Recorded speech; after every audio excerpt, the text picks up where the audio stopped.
the Washington Times Politically Unstable. I'm Kelly Sadler, and today I'm joined by Peter Navarro, who's at the White House. He is the president's senior advisor for trade and manufacturing, and a lot to talk about, Peter. Thank you so much for joining us today. First, I want to talk about the column that you had in our paper this week, talking about how President Trump has shut down the de minimis loophole. A lot of our readers, a lot of our listeners don't know what the de minimis loophole is. Sure. Could you sure. kind of explain this to us and why it is so important? Well, de minimis is Latin for it's a trivial matter, but it turns out in this context, it's anything but trivial. The way this works is that Donald Trump has imposed historical tariffs on countries around the world, and those countries are paying the tariffs, but not on goods that are $800 or less, okay? And that's what we call the de minimis loophole. Congress, in its finite wisdom decades ago, introduced this de minimis thing at like $5 or $10. It was really small. And the idea was that you don't want to bother, you don't want to spend, $20 to collect $2 in tariffs, right? But the thing got totally out of control. They raised the de minimis up to $800, which is like around the world, it's like nothing, nobody's close to that. Everybody else is much smaller. And what that loophole has allowed people to do is basically just jam in stuff through that loophole that would otherwise be tariffed. They lie about it. They say something worth $2,000 is $700. They bundle little packages up and things like that. And it's costing literally tens of billions of dollars. So with this executive order that the president did, he basically, with one little signature, he was going to raise tens of billions of dollars in tariff revenues, which would otherwise be evaded by the bad guys. And it's a long time coming. I tried to do it actually in the first term, but we were lobbied like by the Amazons and the FedEx and the UPSs and all the ones that are making out like bandits, but not this time. Okay, the jig was up. We got this. It's good for America. And by the way, one of the things that'll prevent is using that de minimis loophole, which basically says anything can come in without looking at it from customs. You don't like. So what does that do? That allows like things like fentanyl and counterfeits and everything in between to come in. So good for national security, good for economic security, good for paying down the federal debt. It's also good for stopping counterfeits. I know a lot of China is one of the major actors who abuses this loophole, and that's how a lot of these products find their way into America. Can you talk about how this kind of takes aim at China?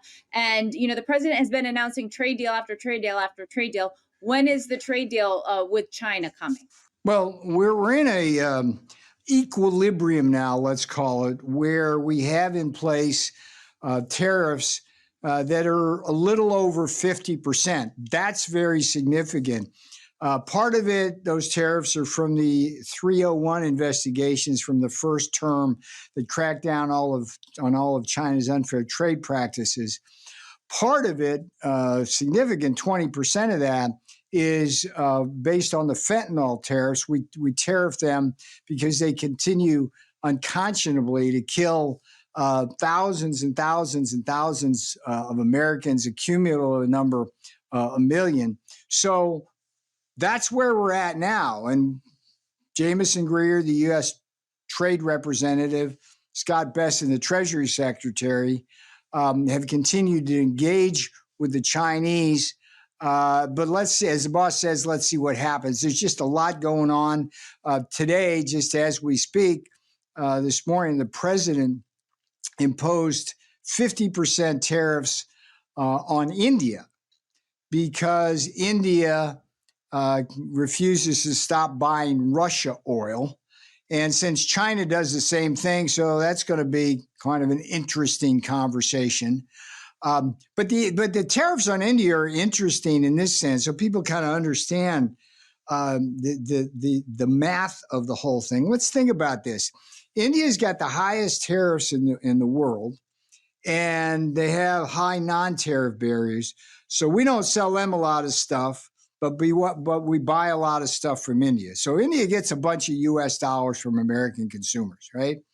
So then India uses those dollars to buy Russian oil. And then Russia basically uses those dollars to build its war machine, all its munitions, and kills Ukrainians with it. So then the United States spends a bunch of taxpayer money to arm Ukraine. So that's crazy. Like it's a closed loop that we need to break. I mean, effectively, the trade environment shapes the national security environment in a way which is just perverse. So we're going to stop doing that. That is so true, but it's also a very interesting jigsaw puzzle, because not only does India buy that oil from Russia, it then refines it and resells it to European countries. That are essentially buying Russian oil. And we know that the European Union just signed a trade deal with the president. And part of that deal is what, $750 billion in buying U.S. energy from us. Well, it's absolutely critical for the European Union to wean itself from Russia natural gas and oil. It just has to do that. I remember vividly in the first term when President Trump went to the United Nations and was warning the Europeans about getting hooked on Russian oil and this, that, and the other thing. And the German delegation, I don't know if you remember this, Kelly, the German delegation was openly mocking President Trump.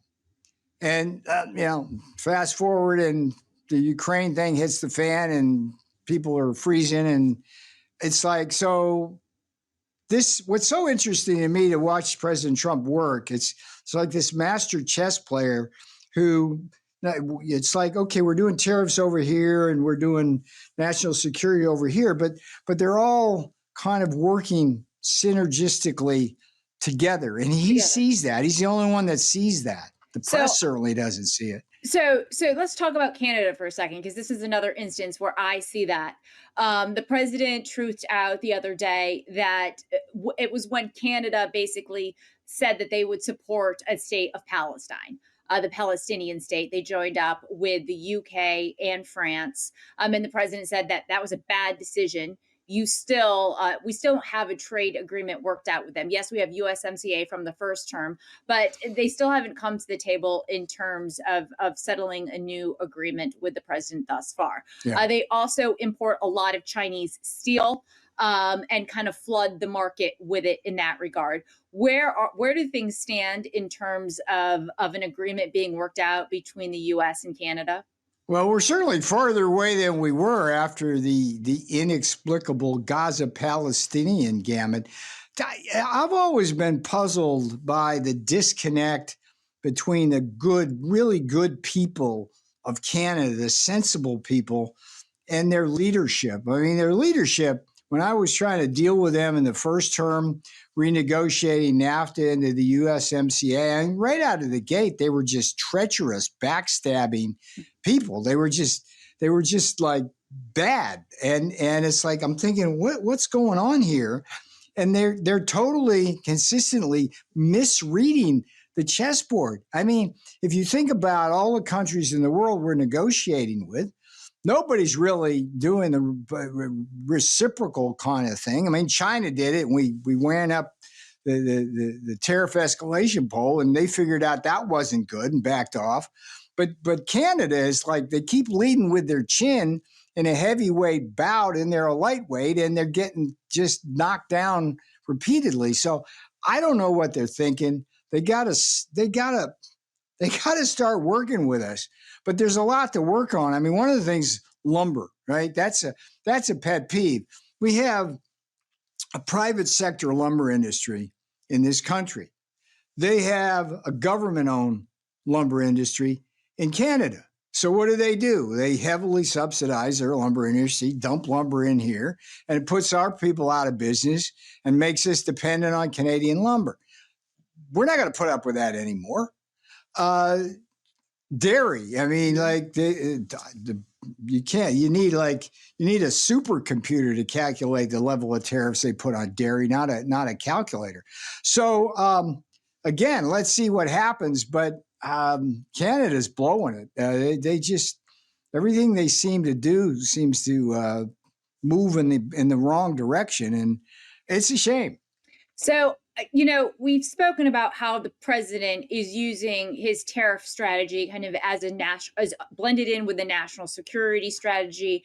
It's a geopolitical strategy to kind of get everyone, all of our allies, on the same page, and first and foremost, to benefit U.S. manufacturing and the U.S. consumer. All of this is very principled in America First. But Peter, you served all of the first term. You've been here in the second term. Liberation Day absolutely sent the markets in turmoil. Stocks plummeted. People were freaking out. Wall Street was freaking out, clearly unable to see the president's strategy with tariffs. But still, to this day, you have the Fed chairman, Jerome Powell, consistently refusing to lower interest rates because of the threat of tariffs. You have many at the Wall Street Journal saying that tariffs are a taxation on the American public, and we haven't felt them yet. The president, meanwhile, is touting how much revenue the U.S. is bringing in from these tariffs.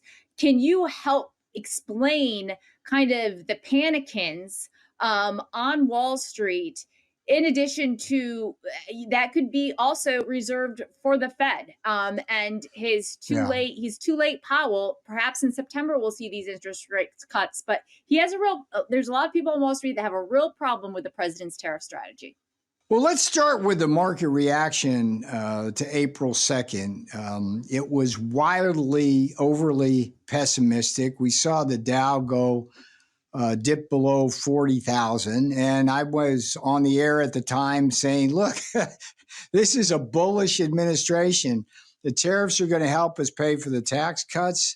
We got strategic energy dominance with oil prices going down. We got interest rates softening. We got deregulation. Everything that drove growth and higher wages in the first term are in effect. And sure enough, where we are now is at record highs on the Dow and in the stock market. So the market's kind of figured it out. They parsed this idea that the president is engaged in negotiations that will benefit on that the American people and the American economy.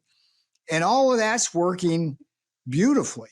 Jay Powell, does not see that. He for whatever reason, might be because he's a lawyer, not an economist, which is an anomaly, by the way, with Fed chairs, continues in his punctilious fashion to refuse to lower interest rates, even though that's out of step with the interest rate differentials in the rest of the world. It's out of step with the data. And we had, for the first time since 1993, 2 of the 7 board of governors actually publicly dissent against it. So that's huge. Now, with respect to what that means, I mean, I think that interest rates should be a full 100 basis points lower than they are. Now, what does that mean? If we had 100 basis points lower in short-run interest rates, we'd save a couple $100 billion in financing our debt. We'd save families over $1,000 a year with respect to their mortgage payments and probably another $500 on their credit card debt. And we'd create over 1 million more jobs than we otherwise will be creating. That's real money. That's real costs on the American people. So he hasn't gotten it. And the final thing I'll say, Kelly, is like, the beauty of being here the second time is when these panicins, whether they're sitting in a media chair grilling me or their corporate lobbyists or whatever, when they say inflation, inflation, inflation, it's like, hey, we didn't have that during the first term, and you said exactly the same thing. And and as the president has said, if inflation does spike, Powell can always lower rates. It's not like what he's doing is fixed in cement. He has that flexibility. But kind of moving on, the economy has been firing on all cylinders. We saw 3% GDP growth, which nobody anticipated or predicted in the second quarter. But then we had the jobs numbers come out last month that saw these crazy huge revisions.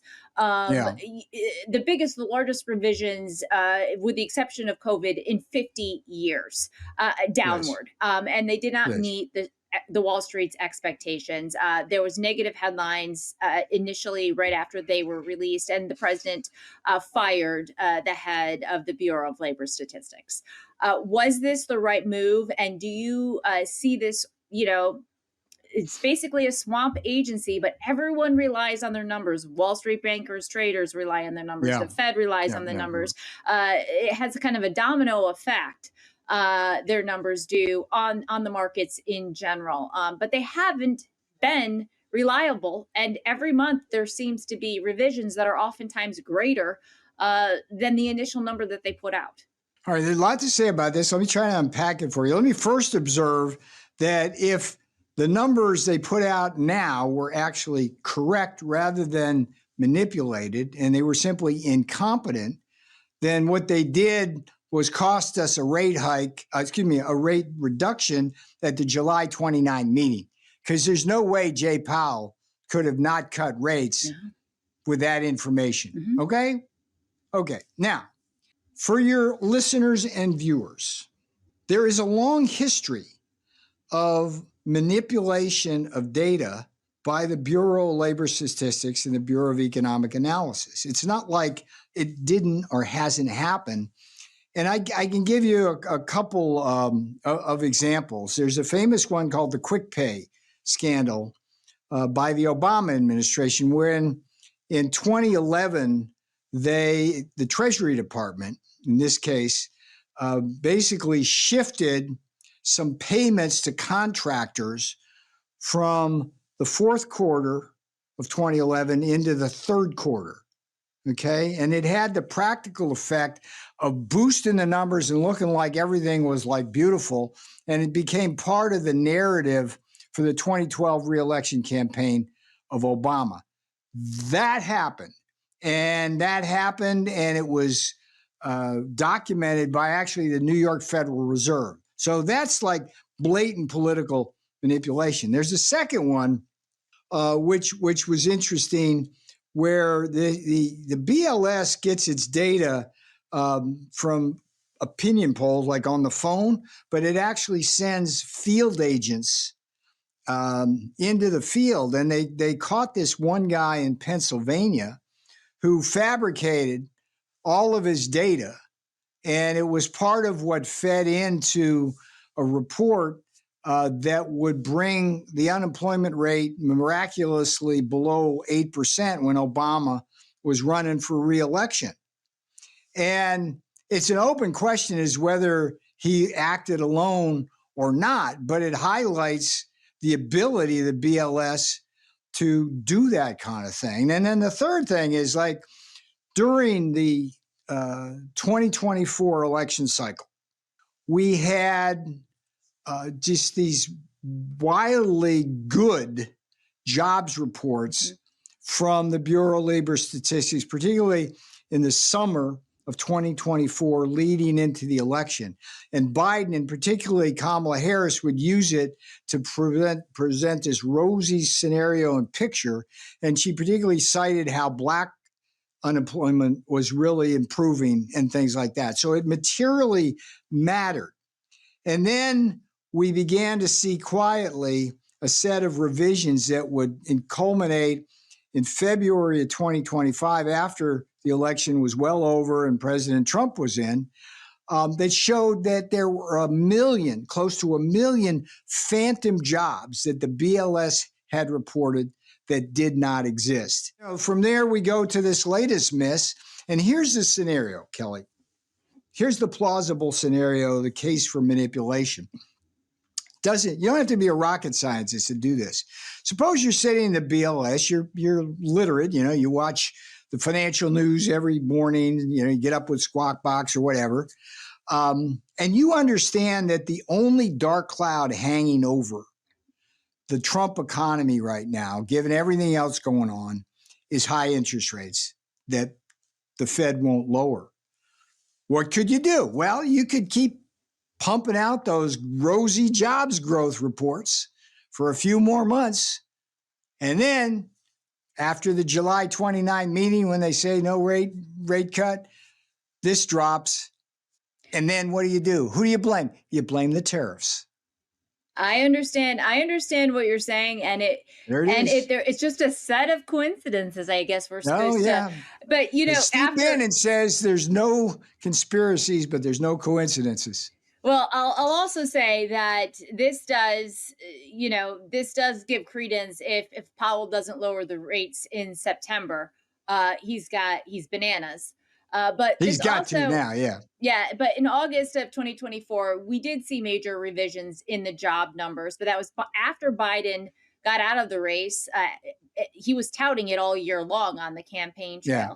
And it also gave the Fed reason to cut interest rates before the election, which gave Kamala Harris a boost. So, and by the way, you didn't see anywhere near the kind of coverage of those revisions as you did the initial Big Bang numbers. Because it was CNN, MSNBC, New York Times, Washington Post, usual suspects. We were all saying the economy was terrible. The American people agreed with us the economy was terrible, but all of the headlines were like strong numbers in the jobs report. And so it was a whole misinformation loop. But lastly, I want to touch with you, because a lot of people on Wall Street, a lot of the headlines in the mainstream media focus solely on tariffs as the president's economic strategy. But they play a part. They definitely play a role, but it's not the entire picture. Congress also passed the big, beautiful bill before July 4th. Deregulation, energy dominance. Can you kind of tell me holistically how the president views the economy and when you anticipate seeing some of these results? Because people are still struggling with inflation. They still are struggling economically.